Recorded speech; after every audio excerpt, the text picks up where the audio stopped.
Most land buyers don't end up regretting the fact that they bought land. When they do regret something, they regret the reason that they bought it. And other people say that they're buying land for a retirement spot, but then what they do is they end up using something that only has maybe 1 or 2 exit opportunities, and it just doesn't work with that lifestyle when they actually want to retire. And in my opinion, the worst thing you can do is be stuck with a piece of land that doesn't really match what your use for it is. And so for people that are looking at relocating here to Central Texas or the Texas Hill Country, my first step is always to get them on my Texas Hill Country Legacy Blueprint call, where we don't really look at listings. That's what most people start with, right? We don't look at listings, but we're going to pressure test land. We're going to talk about what are the types of properties that they're really looking for, what are the locations that are going to work best for those properties. And then we're going to work on building a plan that actually works for that use for them. And if it describes what you're doing, there's a link down below. You can schedule that call for yourself. But let's get started with this video, and I'm going to help walk you through this, because for most people, if you understand why you're buying that land in the first place, that's going to clear up a lot of confusion. It's going to keep you out of a lot of trouble. And just to kind of further set the stage here, if you're starting this process and you're researching land online, you've probably found something that's very, very frustrating. And the frustrating thing can be every YouTube video or TikTok video or whatever, they all seem to make sense. But the frustrating part is that the advice that you get from these videos and articles, it often contradicts itself. And that's the really frustrating part. And it's not that it's contradictory because buying land is difficult. It's not. Buying land, the advice you get changes based on why you're buying it. So, you know, you can be buying land for one reason and somebody's giving you great advice for a different reason. But if you apply that advice to what you're buying or the reason that you're buying it, it could end up with you losing money long term. So let's slow it down a little bit and get really, really precise with this. Let's talk about the 3 reasons that most people buy land. Okay, the first reason is for lifestyle. And whether or not most people want to admit it, they are buying land for lifestyle. They're buying land because they want space. They want privacy. They want to be able to get away on a weekend and not be around people. Okay, that's a lifestyle purchase. Something that you're picturing for future retirement, something you're picturing for a property that you're going to be able to share with your family, you know, getting away on weekends, you know, escaping to the water if you've got a waterfront property. Okay, these are all lifestyle reasons to buy property. And the thing here is there's nothing wrong with buying land for a lifestyle property. I have lifestyle properties. Okay, the bad thing is buying a lifestyle property and thinking you're buying an investment property or trying to treat it like an investment property. A few things that lifestyle buyers really look for in land is they prioritize beauty and how the property looks as opposed to maybe having easy access. They prioritize privacy over proximity to, you know, cities and communities and grocery stores and you know, shopping and hospitals and things like that. And one of the biggest things about buying a lifestyle property is people look at it and they get emotionally involved in it. They don't think long term. They don't think about the exit strategy involved. They just see the view and they see the vision and they get their heart wrapped up in it and they're like, oh yes, that is a property that I want. And again, there's nothing wrong with any of these, but you just have to understand that this is for a very specific purpose. This is not, you know, you're not buying this because it's a great investment. You're buying this because it scratches a need that you've got down in your soul. One of the biggest problems that I see here is when people buy this and they go, look, I've got this, I'll enjoy it for a while, and then I'm just going to go ahead and flip it and sell it to somebody when, you know, when it increases in value. And most of the time, that never happens. When you're looking for this property, again, you know, you're looking for that peace and that quiet. So you have to find buyers that are interested in that exact same piece of property. The chances of that happening can be fairly small. I mean, look, everybody loves a view, but not everybody wants to drive 2 hours from their house to go take advantage of that view. So you're going to end up with smaller buyer pools. You're going to have a resale timeline that's elongated. You're not necessarily going to sell it the first weekend or the first month or even the first year that you have it on the market. And if your plans change long time, you've got a pretty high holding risk on that, you know, especially if you're outlaying cash for, you know, whether it is insurance on that property or a building that you put up there or something else. If plans change long term and you can't get rid of it, you've got a really high holding cost that you're kind of strapped to. And as hard as it is to understand, even beautiful land, absolutely gorgeous, private, you know, massive views, it can be really, really hard to sell. So if you're listening to this and you're like, yep, that's what I'm looking for, I'm buying for a lifestyle, the question you've got to ask yourself is this: okay, if you hold it for 10 years, 15 years, 20 years, years, and that property never meaningfully appreciates in value, and you have to sell it at some point in the future, are you going to be okay selling it, or are you going to regret selling it because you didn't actually make money on it? In other words, did you utilize it for your lifestyle? Did you get your enjoyment out of it, and you weren't necessarily worried about making money on that property? And if the answer to that is yes, okay, great, go find it, go buy it. You're going to absolutely love it. But if the answer is no, you're not aligned on it. You're not buying for the right purpose. And in this category, people that are buying land for this lifestyle, the number one regret isn't that they have this lifestyle land. It's that they bought the lifestyle land thinking that that's what they wanted, when what they actually needed was something that was going to appreciate as an asset long term. And then when they go to sell it, they realized that they may have owned it long term, and there's nothing that they got out of it monetarily, and the lifestyle that they thought they were going to utilize it for just really never really panned out. All right, you can probably guess the second reason people buy land is for investment purposes. And real investors, investors that are seasoned in buying land for investments, they don't buy property because it feels good or because it looks good. Okay, the reason they're buying it is because their downside, their potential for loss is controlled. They know what it is, and they can calculate that their upside potential far outweighs that downside. Okay, and if you're investing in land, you should be focused on a few things here. You should be focused on buyer demand, and don't focus on what you think buyer demand is going to be.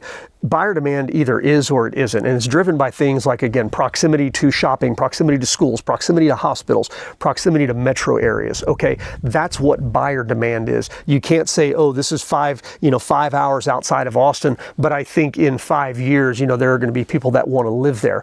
Okay, no, that's not buyer demand. That's something you're making up in your mind to make you feel good about a purchase. You should be focused on different types of exit strategies, exit plans. If you've got 2 or 3 different exit plans, okay, that makes a good investment property. If there's only one exit strategy and everything has to go right for you to make money, that's not an investment purchase. That's a lifestyle purchase. Another thing that you need to look at is carrying cost. Okay, you want to make sure your carrying costs are as low as possible, and you want to make sure that they're fixed as much as possible, because if your carrying costs end up going high, if you didn't calculate right, or you've got escalating insurance and taxes and everything else, okay, that's going to hurt your investment. And when you hurt your investment, that takes you to the other thing that you've really got to focus on here, and that is, how much time is it going to take until you are actually liquid, until you're making money, until you have appreciation in this property?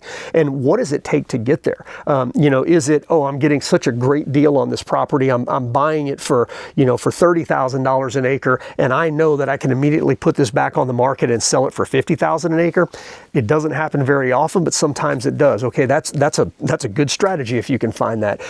The other thing is, maybe you're buying 150 acres and you know that you can go in and plat it on 11-acre parcels and cut it up into 14 different parcels and put it on the market, and that's where you're going to get that bump from $30,000 to $50,000 an acre. And you know that after you sell the first, you sell the first 7 or 8 of them, after that it's all profit. Okay, those are good reasons and good ways to buy an investment property, and there's multiple exit strategies involved in that. So those are the things you need to be thinking about. And the most successful land investors, they're focused on who's going to buy the property after them. Again, it's not an emotional thing for them. They look at a piece of property and they do numbers, but they're trying to figure out who is going to buy that property. Okay, is it going to be somebody who's retiring, who's independently wealthy, and they're going to build 6,000 square foot houses on 20 acres, and they're going to have this legacy property? Okay, that's one person. Or are they going to have to sell this to somebody like D.R. Horton or Drees Homes, and they're going to be looking to buy land for $20,000 a door? Okay, that's a different strategy. But as long as you understand who you're going to be selling to, and you keep that person in focus when you're looking for that property, you're going to be okay, as long as the numbers make sense. And again, the biggest trap here is saying you're looking for an investment property, but then trying to find perfect properties based on what you would want in your lifestyle. Okay, again, views are great, but if you're going to break it up and end up selling it to D.R. Horton or somebody like that, only about 5 or 6 of the houses are going to be able to maximize those views. After that, it's all the same price for the rest of the land. They're not interested in it. Another thing is, saying, oh, well, people want 20 acres. They want 25 acres. I know this is what people want, when in reality, especially out here in the hill country, most people, they want 3 to 5 acres, and they don't want more than that, because if this is a pre-retirement property for them or something like that, it starts to eat into that guaranteed income that they have, and it starts to eat into their travel plans for retirement and things like that.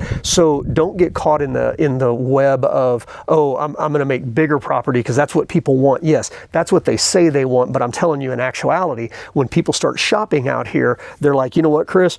When I started putting numbers together on how much it takes to maintain property, how much work's involved and all that other stuff, as long as I can't see my neighbors, I'm okay. So if I can get by with 2 acres or 3 acres, I'm completely happy. So again, don't get caught up thinking that you've got to give somebody this giant piece of land, when in actuality, they don't really want it. And then again, with that lifestyle, we were talking about location.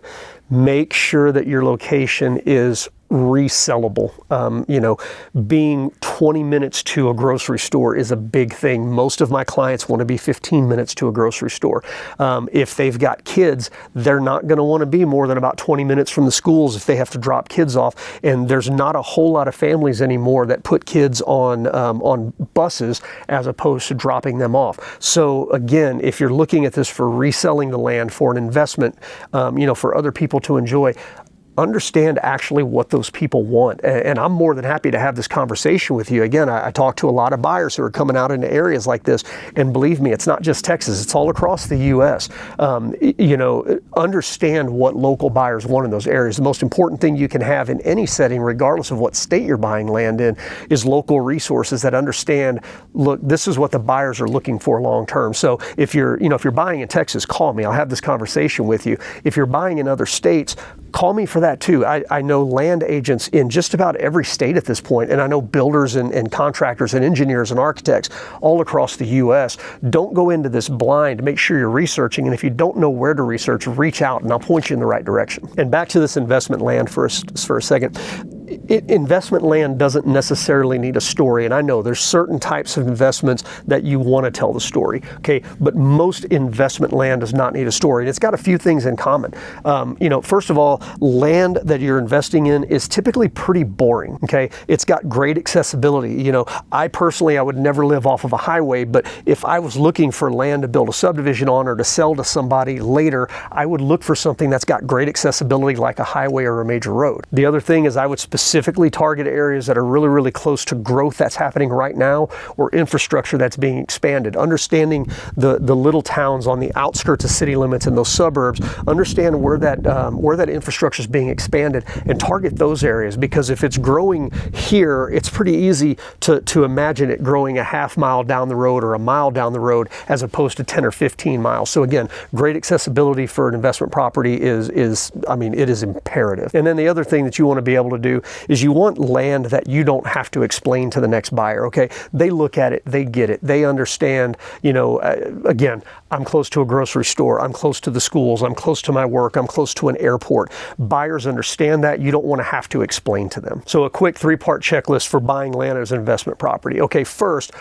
make sure you know who is that buyer for that land in the next 5 to 10 years. The second thing is try to shoot holes in it. Why is that land going to be hard to sell? Why is that land going to be hard to refinance or to get financing for? And then the third thing is make sure you understand what are the costs that you are guaranteed that you're going to have to carry as you own that land, regardless of how much appreciation happens. Okay, how much are your closing costs going to be, and are they going to escalate over that next 5, 10, 15 years, however long you're going to plan on holding that before you exercise that exit strategy. And if the answers to any of those 3 are fuzzy at all, understand at that point you're not investing. If you can't have concrete answers for those, you're not investing, you're speculating, okay?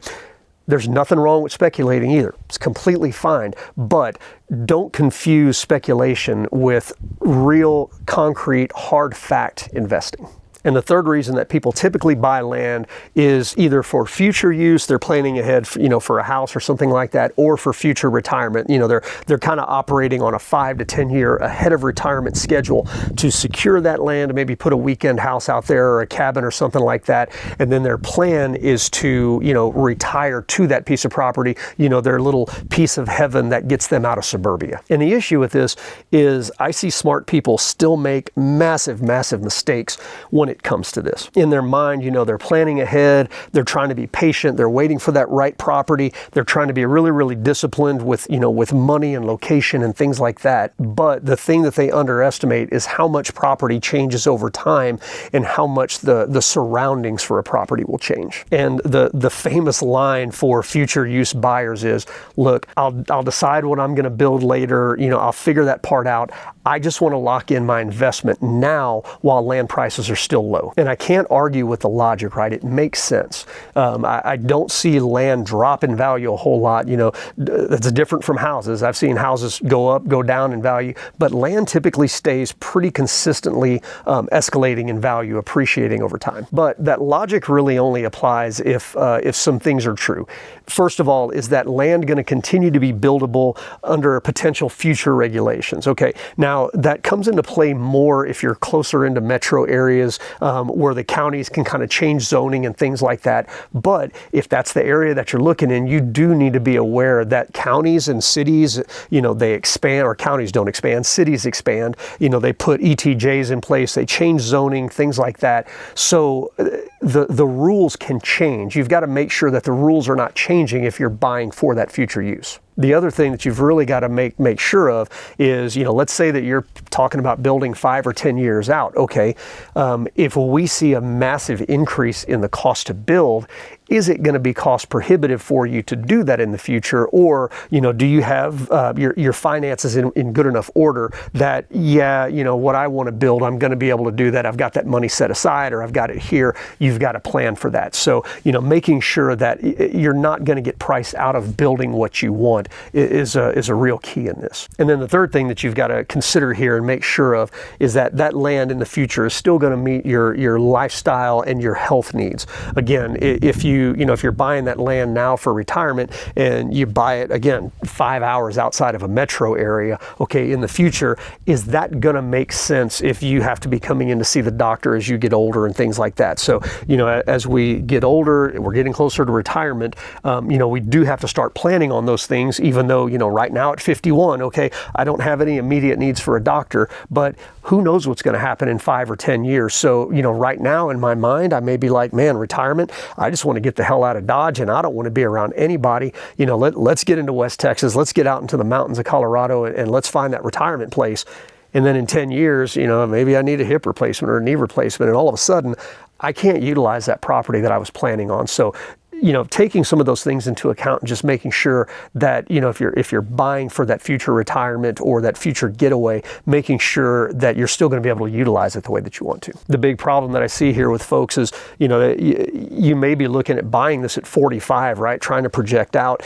And what I've noticed is that as I get older, what I used to want when I was younger is a little different than it is right now. And in 10 years, it'll probably be a little bit different. So what you want at 45 may not be what you actually want at 65. And again, going back to some of the things I've seen clients make mistakes on, proximity is a bigger deal as you get older. Being closer to other people, it's healthy to be a part of a community. Having easier access, not only to the property, and again, I kind of imagine myself, taking my Jeep up in the mountains, and right now I would love to have an off-grid place up in the mountains, way above the snow line that I can only access, 7 or 8 months of the year. But again, at 65, I'm probably not going to be wanting that very much. And then what about ease of use? Again, something with massive views and up in the mountains or out in the hill country, it could be great at a younger age. But, as you get older, if you've got a lot of terrain and steep slopes and things like that, all right, Are you going to be able to maintain that property? Are you actually going to be able to utilize that property the way that you can at a younger age? And if you can't, is it going to be something that you're going to end up regretting and needing to sell as opposed to being able to enjoy long term? So if this is your category, what I like to remind people is, look, be conservative on your estimates. Don't buy a piece of property that you're only going to be able to utilize the way you want it to utilize it under a very narrow scope of circumstances. Okay, God forbid somebody needs to get a hip, like I said, hip replacement, knee replacement, something like that. You end up with some disease that you can't utilize it. Okay, if you're not going to enjoy it, if you can't get out and work it and be the macho man that you want to be, and cutting down trees and shooting deer and hauling deer back up to the house and all this. If it takes peak performance to be able to utilize property and enjoy a property the way that you want to, I would tend to back off of that a little bit. Be a little bit more conservative. Find something that you love, that you absolutely love, but you're going to be able to enjoy kind of regardless of what happens in life. And I know that's a wide open thing, right? We can't enjoy a property regardless of what happens. But I think you understand what I'm saying. Find that bandwidth that's a little bit wider as opposed to that narrow, ideal use scenario. Most people, when they start, they don't explicitly define why they're buying that land. And again, that's the massive issue. They may go out saying they're looking for an investment or something, but they get emotionally involved. They're not analytical about it. They're just like, oh my God, I love this property, and oh, I'll figure it out later. I want to buy this property now. And what doesn't work is when you're trying to, again, cross streams, old Ghostbusters reference, but you can't cross your motives. If you're buying for investment, you can't be emotional about it. If you're buying for lifestyle, you can't really expect it to necessarily yield a massive investment win for you.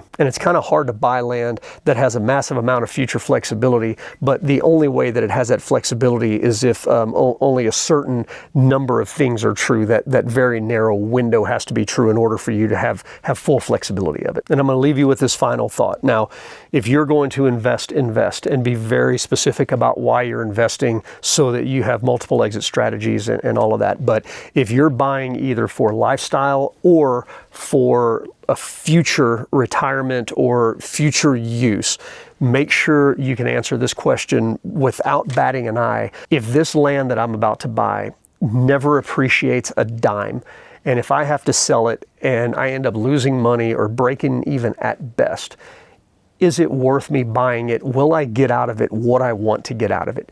If you can answer that question about land and you can say, yep, I'm going to be okay with that, all right, that land is probably a pretty good buy. If you're like, I don't know, I might need to make money, I don't know if I'm going to have enough money, I'm going to encourage you to take a step back and reevaluate why you're buying that land and make sure that that's the best thing for you to do.